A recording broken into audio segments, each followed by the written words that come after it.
બરોડા ડેરીની ચૂંટણીના પરિણામ જાહેર। સૌથી ચર્ચાસ્પદ ડેસર ઝોનનું પરિણામ જાહેર કરવામાં આવ્યું।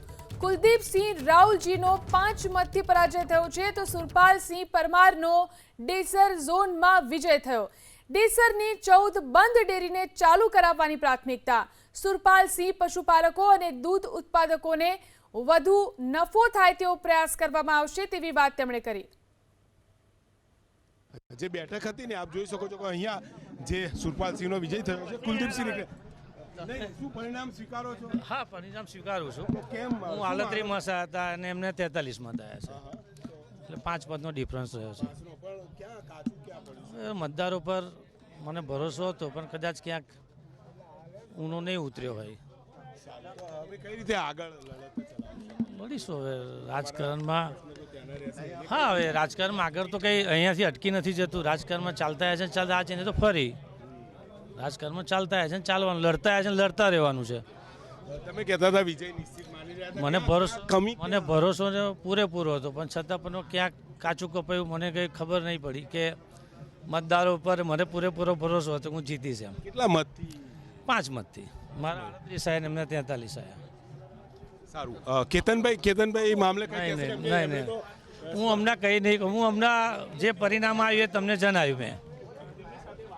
સંતુષ્ટ છો? એમાં તો જે નિર્ણય નહીં, જે નિર્ણય માથે સ્વીકારવાનો છે। સારું, શું ઈચ્છો છો નવી બોડી આવે, કયા પ્રકારની? બરોડા ડેરીના દૂધ ઉત્પાદકોનું સારું થાય, દૂધ વધુમાં વધુ ભાવફેર મળે એવું કાર્ય કામ કરે। કુલદીપસિંહ રાહુલજી, અહીંયા જે ડેસર વિધાનસભા બેઠકની વાત કરીએ તો તે મહત્વપૂર્ણ બની હતી એટલા માટે કે ભારતીય જનતા પાર્ટીનો મેન્ડેટ જે સુરપાલ સિંહને મળ્યો હતો, પરંતુ કુલદીપસિંહ તેઓ મેદાનમાં રહ્યા હતા, વિજય બનીશ તેવું કહી રહ્યા હતા, પરંતુ ક્યાંક ને ક્યાંક અહીંયા તેમનો પરાજય થયો છે કુલદીપસિંહનો, તો જે સુરપાલસિંહ છે તેમનો વિજય થયો છે। એટલે ક્યાંક ને ક્યાંક સવાલ એ બને છે, આપ જોઈ શકો છો। સુરપાલસિંહ, વિજય થયો, શું કહેવું છે, રિએક્શન? ડેસર ઝોનના અમારા મતદારોનો ખૂબ ખૂબ આભાર કે મને 43 જેવા વધારે મત આપી અને મને વિજય બનાવ્યો। 5 મતનો જે ફેર છે કઈ રીતે જુઓ છો? 5 મત મારા માટે બહુ મૂલ્ય છે। 5 મત એટલે ઘણા બધા મતથી મને વિજય મળે એવું લાગે છે। કેતનભાઈની સ્ટ્રેટેજી કામે લાગી, શું કહેશો? હા, અમારા ધારાસભ્ય કેતનભાઈનો ખૂબ ખૂબ ખૂબ આભાર। શું રણનીતિ છે? મારી રણનીતિ મેં સવારે તમને કીધી હતી કે જે અમારી ઝોનની અંદર 15 થી વધારે ડેરીઓ બંધ છે તે પહેલા ચાલુ કરવાનો મારો પ્રયત્ન રહેશે। બીજા કયા પ્રશ્નો? કેમ કે ધારાસભ્ય તમારા કેતન ઇનામ પશુપાલકોને લગતા અમારા ધારાસભ્યના જે કામ હશે તે બના માટે હું કેતનભાઈ સાથે ખભો તો ખભો મિલાવીને કામ કરીશ। કેતનભાઈની અત્યાર સુધી લડત રહી છે ડેરી સામે, એ તમારી લડત ચાલુ રહેશે કે શું કરશો તમે? શાસક પક્ષ જોડે બેસી જશો, શું કરશો? ના, અમારી લડત કેતનભાઈ સાથે રહેશે, હું ચાલુ રહેશે લડત અમારી। કેતનભાઈની તો લેશે પણ તમે હવે ડિરેક્ટર તરીકે શું કેવી રીતે લડત આપશો તમે? અમારા ધારાસભ્ય જેવું મને કહેશે તે રીતે હું કરીશ કામ। દૂધ ઉત્પાદકોના જ કામ કરવાનું? દૂધ ઉત્પાદકોના હિતમાં જ મારો નિર્ણય રહેશે। અને 14 બંધ પડેલી ડેરીઓ એ જ પ્રથમ ચાલુ કરવાની મારી પ્રાથમિકતા રહેશે। તો પોર બેઠક પર ભાજપના પાર્થિવ પટેલનો વિજય થયો। ભાજપના મેન્ડેટ પર પાર્થિવ પટેલનો વિજય થતા ઢોલ નગારા અને ફટાકડા ફોડીને ઉજવણી કરવામાં આવી। મોટી સંખ્યામાં પાર્થિવ પટેલના સમર્થકો ઉમટ્યા।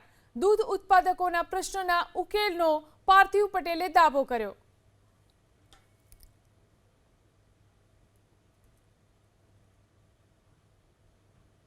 તો બરોડા ડેરીની ચૂંટણીના પરિણામો અને તેમાં પૂર બેઠક પર ભાજપના પાર્થિવ પટેલનો વિજય થયો છે। ભાજપના મેન્ડેટ પર પાર્થિવ પટેલનો વિજય થયો ત્યારે ઢોલ નગારા વગાડી, ફટાકડા ફોડી અને તેમના સમર્થકોએ ઉજવણી કરી। બરોડા ડેરી નિયામકની ચૂંટણી અને પાર્થિવભાઈ પટેલ વિજય બન્યા છે, તેમની સાથે વાત કરીશું। વડોદરા તાલુકા એટલે પોર બેઠક પરથી તેમનો વિજય થયો છે। અહીંયા આપણી સાથે તેમની સાથે વાત કરવાની કોશિશ કરીશું। પાર્થિવભાઈ, જે રીતે ચૂંટણીની અંદર ઝંપલાવ્યું, ભાજપે મેન્ડેટ પણ આપ્યો અને હવે વિજય થયા છો, શું કહેશો? ભારતીય જનતા પાર્ટીએ જે મેન્ડેટ આપ્યો છે વિશ્વાસ મૂકીને, એ બદલ સૌ મોવડી મંડળનો ખૂબ ખૂબ આભાર માનું છું। ખાસ કરીને જિલ્લા પ્રમુખ ડૉક્ટર બ્રહ્મભટ્ટ સાહેબ, તમામ સંગઠનના હોદ્દેદારો અને સ્પેશિયલી હું આભાર માનું છું શૈલેષભાઈ મહેતા સાહેબ, અક્ષયભાઈ પટેલ સાહેબ, ધર્મેન્દ્રસિંહ વાઘેલા સાહેબ અને કેતનભાઈ બ્રહ્મભટ્ટ સાહેબનો ખૂબ ખૂબ હૃદયથી આભાર માગું છું। એમને વિશ્વાસ મૂકીને મને પાર્ટીમાંથી એક તક આપી અને તકને હું પૂરેપૂરી શ્રદ્ધાથી અને નિષ્ઠાથી ખેડૂતો અને પશુપાલકો માટે સારું કાર્ય કરું એની માટે મારા પ્રયત્ન રહેશે. અત્યાર સુધી તમારા પિતા રહ્યા અને સતત આગળ વધારતા રહ્યા જે રીતે કામગીરી છે, હવે તમારી પર કળશ ઢોળાયો છે, કઈ રીતે તેને આગળ લઈ જઈ શકશો? સાથે જે દૂધ ઉત્પાદક જે લોકો છે, ખાસ કરીને તમારા સભાસદો, તેમની કોઈ માંગ હોય તો કઈ રીતે ફુલફિલ કરશો? પપ્પાના વારસો જે તમે કહો છો, જે આગળ વધારવાની વાત છે, તો એમના આશીર્વાદ અને એમની જે બરોડા ડેરી માટે 20 વર્ષની તપસ્યાને લઈને જ આજે મને મતદારોએ ખૂબે ખૂબે મત આપ્યા છે. બાકી મારો હજુ અનુભવ સૌ પ્રથમ છે, પણ એમના અનુભવની લીધે જ એમને વિશ્વાસ મારી ઉપર મૂક્યો છે.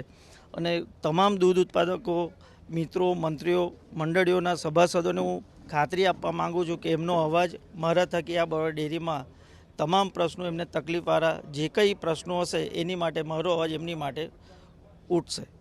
પાર્થિવભાઈ પટેલ જે વડોદરા ડેરીની અંદર જે વડોદરા તાલુકા એટલે કે પોર બેઠક પરથી તેઓનો વિજય થયો છે. તેમના પપ્પા અનેક વર્ષોથી સેવા આપી ચૂક્યા છે અને હવે તેમની પર જ્યારે કળશ ઢોળાયો ભારતીય જનતા પાર્ટી તરફથી તેમને મેન્ડેટ પણ મળ્યો. વાત કરીએ તો શૈલેષ મહેતા જે ધારાસભ્ય ડભોઈ, કરજણના ધારાસભ્ય અક્ષયભાઈ પટેલ, તમામ તેમની સાથે રહ્યા અને અત્યારે તેમનો જલવંત વિજય થયો છે. કેમેરામેન પરેશ ધોળકા સાથે લોરેન્સ પરમાર, ABP અસ્મિતા, વડોદરા.